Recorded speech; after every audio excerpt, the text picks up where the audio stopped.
Pwede pa siguro niya, to. guys, intact pa rin. Intact pa rin siya sa puno niya.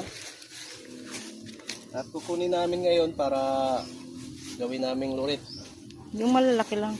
Gulay. Ay pa, yun yung mga kabahot, mga ano, kaintik. Baka pwede pa naman yan kasi nakaano pa yung ano niya, puno. Oo, bukon siya bali. Ano ba? Ay, pwede pa ina.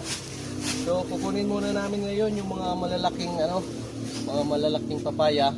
Tapos iwan namin yung mga maliliit pa para medyo lumaki-laki pa siya. Ayan, ayan. So, Oo. Tapos yung isa. pa. Huwag mo na yan, yung isa sa ilalim. Yes, ma'am.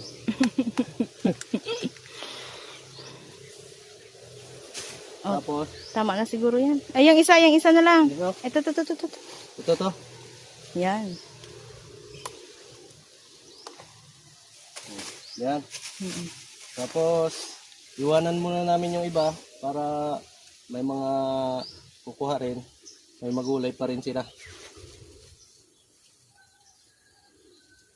Tama na yan. Paano guys? Sabay na at magluluto pa kami ng lurit na gulay.